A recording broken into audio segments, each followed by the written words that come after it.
Can you just tell us what are some of the strategies that you're kind of ruminating in the context of tackling NCDs in Malaysia?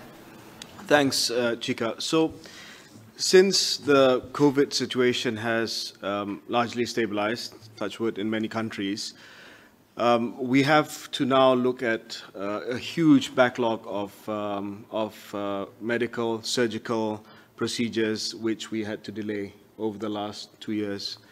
One of it is health screening. Our health screening numbers over the last 2 years just simply dropped. People didn't want to go for their annual checkup. They didn't want to leave their house. They felt that staying at home, they were already healthy. So for many people, we don't have an updated baseline on their health status. What we're going to launch in July in Malaysia is a national health screening initiative.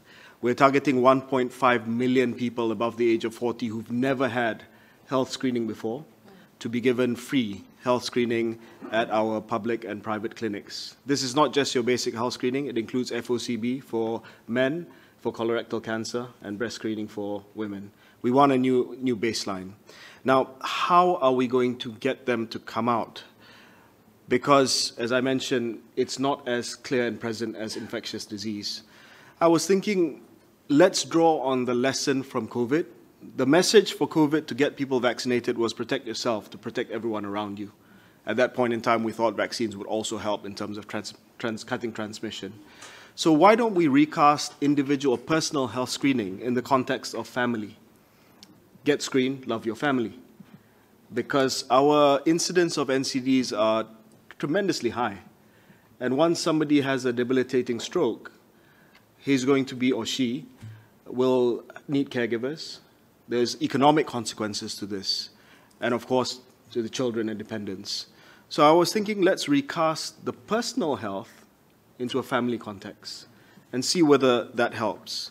And the second thing that I want to just briefly touch on is the COVID app. Now, everyone has a COVID app. And I know for many countries, everyone will rush to delete the COVID app. Yes and no. I understand the complete fatigue with the COVID app, as minister as well.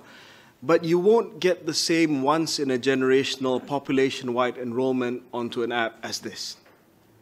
30 million people downloaded in Malaysia out of a population of 32 million. Yeah, sure. Maybe a few people have deleted it. This guy runs my app here, so he's right in front of me. But I thought to myself, how do we pivot this app now with its credibility largely tainted because of COVID check-ins and things like that, and turn that into an app that we can use for NCD screening, booking your appointments, carrying around not huge electronic health records, but a light record, so that you can share this with whichever physician you go to. So we're trying to pivot this app and see whether or not that works. And of course, there are low-hanging fruits because we have a national immunization program for kids, measles, BCG, and things like that. So now we're saying no more cards, no more physical cards. Bring your app, we'll put it in there.